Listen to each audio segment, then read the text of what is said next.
ಅದಾದ ಬಳಿಕ ನೋಡಿ ಇಲ್ಲಿಂದ ನಾನು 2 ಕಿಲೋಮೀಟರ್ ದೂರ ಹೋಗಬೇಕು. ನಾನು ನಂತರದ ಸಂದರ್ಭದಲ್ಲಿ ಮುಂದಿನ ಹಂತದಲ್ಲಿ ನಾನು ಆ ಭಾಗಕ್ಕೆ ಹೋಗಿ ಅಲ್ಲಿನ ದೃಶ್ಯಾವಳಿಗಳನ್ನು ನಮ್ಮ ವೀಕ್ಷಕರಿಗೆ ತೋರಿಸುವಂಥ ಕೆಲಸವನ್ನು ಕೂಡ ಮಾಡ್ತೀನಿ. ಈಗ ನಾನು ನಿಂತಿರಲ್ಲ, ಈ ಒಂದು ಗುಡ್ಡ ಏನಿದೆ, ಈ ಒಂದು ಬೆಟ್ಟ ಏನಿದೆ, ಇದು ಅತ್ಯಂತ ಎತ್ತರದ ಪ್ಲೇಸ್. ಇಲ್ಲಿಂದ 2 ಕಿಲೋಮೀಟರ್ ಇನ್ನು ಮೇಲ್ಗಡೆ ಹೋದಾಗ ನಮಗೆ ಅಲ್ಲಿ ನೋಡೋದಕ್ಕೆ ಸಿಗ್ತಾ ಇಲ್ಲ, ಯಾಕಂದರೆ ಕಂಪ್ಲೀಟ್ ಆಗಿ ಅಲ್ಲಿ ದಟ್ಟವಾಗಿ ಮಂಜು ಆವರಿಸಿದೆ. ಆ ಮಂಜು ಆವರಿಸಿರುವಂಥ ಹಿಂಬದಿಯಲ್ಲೇ ಬೆಟ್ಟ ಇದೆ, ಅಲ್ಲಿ ಪಂಜಾರಮುಟ್ಟ ಅನ್ನುವ ಒಂದು ಪ್ರೈವೇಟ್ ಪ್ಲೇಸ್ ಕೂಡ ಇದೆ. ಸೊ ಈಗ ನಾನು ನಿಂತಿರುವಂಥ ಬೆಟ್ಟದಿಂದ ಕೆಳಭಾಗಕ್ಕೆ ನೋಡಿದ್ರೆ ಅಲ್ಲಿ ನಮಗೆ ಮುಂಡಕ್ಕೆ ನೋಡೋದಕ್ಕೆ ಸಿಗುತ್ತೆ. ನಮ್ಮ ಕ್ಯಾಮ್ರಾ ಪರ್ಸನ್ ರಾಕೇಶ್ ಇದ್ದಾರೆ, ಅವರು ನಮಗೆ ಈಗ ನಮ್ಮ ವೀಕ್ಷಕರಿಗೆ ಆ ಒಂದು ದೃಶ್ಯಗಳನ್ನು ತೋರಿಸುವಂಥ ಕೆಲಸವನ್ನ ಮಾಡ್ತಾ ಇದ್ದಾರೆ. ನೋಡಿ, ಅಲ್ಲಿ ರೆಸ್ಕ್ಯೂ ಆಪರೇಷನ್ ಮಾಡ್ತಾ ಇರುವಂಥ ದೃಶ್ಯವನ್ನ ಈಗ ನಮಗೆ ತೋರಿಸ್ತಾ ಇರುವಂಥ ದೃಶ್ಯ ಏನಿದೆ, ಈ ಜಾಗದಲ್ಲಿ ಮುಂಡಕೈ ಅನ್ನುವ ಗ್ರಾಮ ಇತ್ತು. ಆ ಗ್ರಾಮ ಇವತ್ತು ಇದ್ದ ಅಲ್ಲಿ ಅಂತೇಳಿ ಈ ಒಂದು ದೃಶ್ಯವನ್ನ ನೋಡಿದ್ರೆ ಗೊತ್ತಾಗ್ತದೆ. ಯಾಕೆಂತಂದ್ರೆ ಇಲ್ಲಿ ಸುಮಾರು 100ಕ್ಕೂ ಹೆಚ್ಚು ಮನೆಗಳಿದ್ವು. ಎಲ್ಲಾ ಮನೆಗಳು ಕೂಡ ಈಗ ಅಲ್ಲಿ ಇರುವಂತ ಗುಡ್ಡಗಳೇನಿದೆ, ಕಲ್ಲಿನ ಬಂಡೆಗಳೇನಿದೆ, ಆ ಬಂಡೆಗಳ ಕೆಳಗಡೆ ಇದೆ. ಅಲ್ಲಿ ಇಟಾಚಿಗಳು, JCBಗಳು ಎಲ್ಲವೂ ಕೂಡ ಕಾರ್ಯಾಚರಣೆಯನ್ನ ಮಾಡೋ ಮೂಲಕ ಆ ಅವಶೇಷಗಳ ಅಡಿಯಲ್ಲಿ ಸಿಲುಕಿರುವಂತ ದೇಹಗಳನ್ನ ಹೊರತೆಗೆಯುವಂತ ಕೆಲಸವನ್ನ ಮಾಡ್ತಾ ಇದ್ದಾರೆ. ಆ ಜಾಗದಲ್ಲಿ ಈಗಲೂ ಕೂಡ 4 ಹಿಟಾಚಿಗಳ ಮೂಲಕ, JCBಗಳ ಮೂಲಕ ಆ ಅವಶೇಷಗಳ ಅಡಿಯಲ್ಲಿ ಸಿಲುಕಿರುವಂತ ಮೃತದೇಹಗಳನ್ನ ಹೊರಕ್ಕೆ ತೆಗೆದು ಅಲ್ಲಿಂದ ಎತ್ಕೊಂಡು ಚೂರನ್ ಮಲೆ ಅನ್ನುವ ಪ್ಲೇಸ್ಗೆ ಹೋಗುವಂತ ಕೆಲಸವನ್ನ ಮಾಡ್ತಾ ಇದ್ದಾರೆ. ನೋಡಿ, ಅಲ್ಲಿ ನಮಗೆ ಆ ಜಾಗವನ್ನ ನೋಡ್ತಾ ಇದೀವಿ. ಅಲ್ಲಿ ಮುಂದೆ ಅದೇ ಒಂದು ಗುಡ್ಡ ಕುಸಿದು ಯಾವ ರೀತಿಯಾಗಿ ಯಾವ ಜಾಗಕ್ಕೆ ಹೋಗಿದೆ ಅಂತೇಳಿ ನೋಡಿ. ಅದು ಚೂರನ್ ಮಲೆ ಅನ್ನುವ ಗ್ರಾಮಕ್ಕೆ ಮೊದಲ ಆ ಮನೆ ಅಂತೂ ಕೂಡ ತಪ್ಪಾಗೋದಿಲ್ಲ. ಅಲ್ಲೆಲ್ಲೂ ಕೂಡ ನಾವೀಗ ನೋಡ್ತಾ ಇದ್ದೀವಿ, ದೊಡ್ಡದಾದಂತಹ ಬಂಡೆ ಕಾಣಿಸ್ತಿದೆಯಲ್ಲ, ಆ ಬಂಡೆ ಕೂಡ ಬೆಟ್ಟದ ಮೇಲಿಂದ ಹರಿದುಕೊಂಡು ಹೋಗಿರೋದು. ಅದೇ ರೀತಿಯಾಗಿ 1-2 ಬಂಡೆಗಳು ನಮಗೆ ನೋಡೋದಕ್ಕೆ ಸಿಗ್ತಾ ಇಲ್ಲ, ಸಾಕಷ್ಟು ಬಂಡೆಗಳು ಇದೇ ರೀತಿಯಾಗಿ ಆ ಒಂದು ನದಿಯಂತೆ ಹರಿದುಕೊಂಡು ಹೋಗಿದೆ. ಎಲ್ಲ ಗ್ರಾಮವನ್ನ ಕೂಡ ಸರ್ವನಾಶವನ್ನ ಮಾಡಿರುವಂಥದ್ದು. ಅವತ್ತು ರಾತ್ರಿ ಆದಂತಹ ಘಟನೆ ಇವತ್ತು ಕೂಡ ಯಾರು ಕೂಡ ಇಲ್ಲಿ ಮರೆಯೋದಕ್ಕೆ ಆಗ್ತಾ ಇಲ್ಲ. ಅಲ್ಲಿ ಜನ ಈಗಲೂ ಕೂಡ ಕಂಗಾಲಾಗಿದ್ದಾರೆ, ಯಾವುದೇ ಕ್ಷಣದಲ್ಲಿ ಏನು ಬೇಕಾದ್ರೂ ಆಗಬಹುದು ಅಂತೇಳಿ. ನೋಡಿ, ಈಗ ನಾವೇನ್ ಮನೆಗಳನ್ನ ನೋಡ್ತಾ ಇದೀವಿ, ಇದೇ ತರ ಮನೆಗಳಿತ್ತು ಅಲ್ಲಿ. ಆದ್ರೆ ಈಗ ಆ ಒಂದು ಭಾಗದಲ್ಲಿ ನೋಡ್ತಾ ಇದೀವಿ, ಆ ಜಾಗದಲ್ಲಿ ಮನೆಗಳಿತ್ತು, ಅದೆಲ್ಲವೂ ಕೂಡ ಸರ್ವನಾಶ ಆಗಿರುವಂತದ್ದು. ಶ್ರೀಲಕ್ಷ್ಮಿ ಈಗಲೂ ಕೂಡ ಕಾರ್ಯಾಚರಣೆಯನ್ನ ಮುಂದುವರಿಸಿದ್ದಾರೆ. ಥ್ಯಾಂಕ್ ಯು ನಾಗೇಂದ್ರ ಬಾಬು ಡೀಟೇಲ್ಸ್ಗಾಗಿ. ಅಂತ ಮತ್ತಷ್ಟು ದೃಶ್ಯಗಳನ್ನ ನೀವೇನಾದ್ರೂ ನೋಡಿದ್ರ?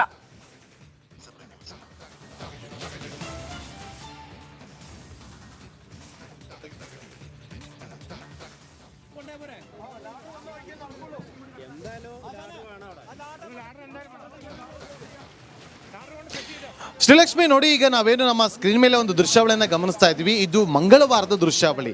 ಯಾವಾಗ ಅವತ್ತಿನ ರಾತ್ರಿ 1:30 ಮತ್ತು ಬೆಳಗಿನ ಜಾವ 4:30 ಸುಮಾರಿಗೆ 2 ಬಾರಿ ಗುಡ್ಡ ಕುಸಿತ ಆಗಿತ್ತು, ಆ ಸಂದರ್ಭದಲ್ಲಿ ಅನೇಕ ಕಲ್ಲು ಬಂಡೆಗಳು ಮಣ್ಣು ಸಮೇತವಾಗಿ 3 ಗ್ರಾಮಗಳನ್ನ ಸರ್ವನಾಶ ಮಾಡಿಕೊಂಡು ಹೋಗಿತ್ತು.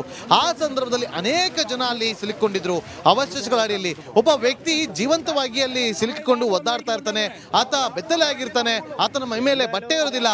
ಆ ಸಂದರ್ಭದಲ್ಲಿ ಇಲ್ಲಿನ ಒಂದು NDRF ಮತ್ತು SDRF ತಂಡ ಆತನನ್ನ ನೋಡಿ ತಕ್ಷಣ ಆತನಿಗೆ ಅವರು ಹಾಕಿದಂತ ಬಟ್ಟೆಯನ್ನ, ಆತ ಏನು ಎದ್ದೊಳಕ್ಕೂ ಕೂಡ ಆಗ್ತಿಲ್ಲ, ಯಾಕಂದ್ರೆ ಬೋನ್ ಫ್ರಾಕ್ಚರ್ ಆಗಿರುತ್ತೆ, ಬೆನ್ನ ಮೂಳೆ ಕೂಡ ಫ್ರಾಕ್ಚರ್ ಆಗಿರುತ್ತೆ, ಅವನು ಎದ್ದೊಳಕ್ಕೂ ಕೂಡ ಆಗ್ತಾರಿಲ್ಲ. ಆತನಿಗೆ ಹೇಗಾದ್ರೂ ಮಾಡಿ ಬಟ್ಟೆಯನ್ನು ಹಾಕಬೇಕು ಅಂತೇಳಿ ಅವರು ಹಾಕಿದಂತ ಬಟ್ಟೆಯನ್ನ ತೆಗೆದು ಆ ಬಳಿಕ ಆತನ ಕೆಳಗಡೆ ಅಂದ್ರೆ ಸಪೋರ್ಟ್ ಆಗಿ ಬೆನ್ನಿನ ಹಿಂದೆ ಒಬ್ಬ ಸಿವಿಲ್ ಡಿಫೆನ್ಸ್ NDRF ತಂಡದ ಸಿಬ್ಬಂದಿ ಒಬ್ರು ಮಲಗಿ ಆತನನ್ನ ಮೇಲೆ ಕೆತ್ತಿ ಆತನಿಗೆ ಬಟ್ಟೆ ಹಾಕುವಂತ ಕೆಲಸವನ್ನ ಮಾಡಿದ್ರು. ಆ ಒಂದು ದೃಶ್ಯಾವಳಿ ಈಗ ರಿಪಬ್ಲಿಕ್ ಕನ್ನಡಕ್ಕೆ ಲಭ್ಯವಾಗಿದೆ. ಅದು ಮಂಗಳವಾರ ಬೆಳಗಿನ ಸಂದರ್ಭದ ಅಂದ್ರೆ ಈ ಘಟನೆ ಸಂಭವಿಸಿದ ಬಳಿಕದ ಸುಮಾರು ಅಂದ್ರೆ ಬೆಳಗ್ಗೆ ಕಾರ್ಯಾಚರಣೆ ಆರಂಭ ಆಯ್ತಲ್ಲ, ಆ ಸಂದರ್ಭದ ದೃಶ್ಯಾವಳಿ.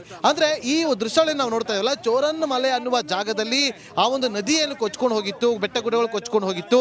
ಆ ಸಂದರ್ಭದಲ್ಲಿ ಆ ಜಾಗದಲ್ಲಿ ಕೊಚ್ಕೊಂಡು ಹೋದ ಸಂದರ್ಭದಲ್ಲಿ ಸಾಕಷ್ಟು ಜನ ಇದೇ ರೀತಿಯಾಗಿ ಜೀವಂತವಾಗಿ ಉಳಿದುಕೊಂಡಿದ್ರು. ಅವರನ್ನ ಇದೇ ರೀತಿಯಾಗಿ ರಕ್ಷಣೆ ಮಾಡಲಾಗಿತ್ತು. ಎಲ್ಲರನ್ನು ಕೂಡ ರಕ್ಷಣೆ ಮಾಡಿ ಅವರನ್ನ ಆಸ್ಪತ್ರೆಗೆ ಸೇರಿಸಲಾಗಿತ್ತು. 100 ಮಂದಿ ಗಾಯಾಳುಗಳಾಗಿದ್ದಾರೆ, ಅವರೆಲ್ಲರನ್ನು ಕೂಡ ಆಸ್ಪತ್ರೆಗೆ ಸೇರಿಸುವಂತ ಕೆಲಸಗಳು ಕೂಡ ಆಗಿತ್ತು. ಶ್ರೀಲಕ್ಷ್ಮಿ ನೋಡಿ, ನಾನು ಈಗ ಇರುವಂತ ಜಾಗ ಇದೆಯಲ್ಲ, ಈ ಜಾಗದಿಂದ ಕೇವಲ 2 ಕಿಲೋಮೀಟರ್ ದೂರದಲ್ಲಿ ಪಂಜಾರಮುಟ್ಟ ಅನ್ನುವ ಪ್ಲೇಸ್ ಏನಿದೆ, ಗ್ರಾಮ ಏನಿದೆ, ಆ ಗ್ರಾಮದಲ್ಲಿ ಮೊದಲಿಗೆ ಲ್ಯಾಂಡ್ ಸ್ಲೈಡ್ ಆಗಿದ್ದು, ಅಂದ್ರೆ ಅಲ್ಲಿ ಮೊದಲ ಬಾರಿಗೆ ಗುಡ್ಡ ಕುಸಿತ ಆಗಿದ್ದು. ವಯನಾಡ್ನಿಂದ ಬ್ರೇಕಿಂಗ್ ಅಪ್ಡೇಟ್ ಬರ್ತಾ ಇದೆ. ಕೆಸರಿನಲ್ಲಿ ಸಿಲುಕಿದ್ದ ವ್ಯಕ್ತಿಯನ್ನ ಜೀವಂತ ರಕ್ಷಣೆ ಮಾಡಲಾಗಿದೆ. ಎಂಥ ಒಳ್ಳೆ ಸುದ್ದಿ ನೋಡಿ. ವ್ಯಕ್ತಿ ಕೆಸರಿನಲ್ಲಿ ಹುದುಗಿದಂಥವನನ್ನ ಸೇನಾ ಕಾರ್ಯಾಚರಣೆ ಮೂಲಕ ಜೀವಂತವಾಗಿ ಆತನನ್ನ ಸೇಫ್ ಗಾರ್ಡ್ ಮಾಡಲಾಗಿದೆ, ರಕ್ಷಣೆ ಮಾಡಲಾಗಿದೆ.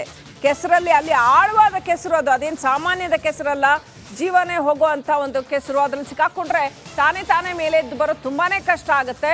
ಚೂರಲ್ಮಲೆ ಮತ್ತು ಮೊಂಡಕೈ ನಡುವೆ ಒಂದು ಸ್ಥಳದಲ್ಲಿ ಈ ವ್ಯಕ್ತಿ ಸಿಕ್ಕಾಕೊಂಡಿದ್ರು. ಸೇನೆ ಆತನನ್ನ ರಕ್ಷಣೆ ಮಾಡಿದೆ. ಆತನ ಕೆಳಗಡೆ ರಕ್ಷಣಾ ಸಿಬ್ಬಂದಿ ಬಟ್ಟೆ ಹಾಕಿ ಮಲ್ಗಿ ಆತನನ್ನ ಎತ್ತಿ ರಕ್ಷಣೆ ಮಾಡಿದ್ದಾರೆ. ನೋಡಿ ಆ ಕಾರ್ಯಾಚರಣೆ ದೃಶ್ಯಗಳು ನೋಡಿ ಹೇಗೆ ಕಾರ್ಯಾಚರಣೆ ಮಾಡ್ತಾ ಇರುವಂತ ದೃಶ್ಯಗಳು. സെറ്റ് ചെയ്തോ നമ്മളെ ആർഡർ വന്ന വഴിക്ക് കൊണ്ടേ പോരെ എന്തായാലും ആർഡർ എന്തായാലും കൊണ്ട് സെറ്റ് ചെയ്തോ നമ്മളെ ആർഡർ വന്ന വഴിക്ക് കൊണ്ടേ പോരെ എന്തായാലും ആർഡർ എന്തായാലും കൊണ്ട് സെറ്റ് ചെയ്തോ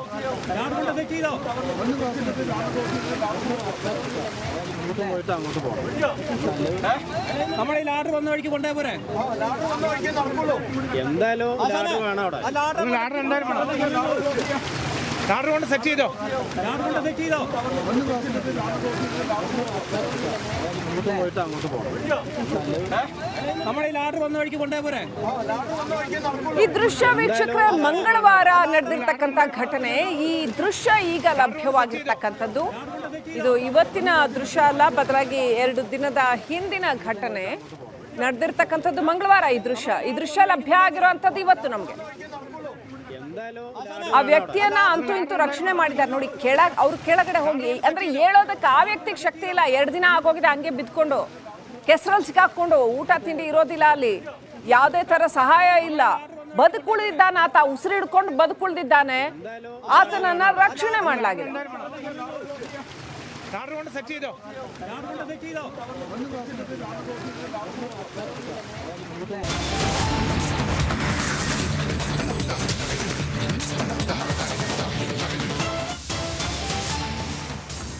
ದರ್ಶನ್ ಕುರಿತಾದ ಬ್ರೇಕಿಂಗ್ ಅಪ್ಡೇಟ್ ಬರ್ತಾ ಇದೆ. ದರ್ಶನ್ ನ್ಯಾಯಾಂಗ ಬಂಧನ ವಿಸ್ತರಣೆ ಆಗಿದೆ.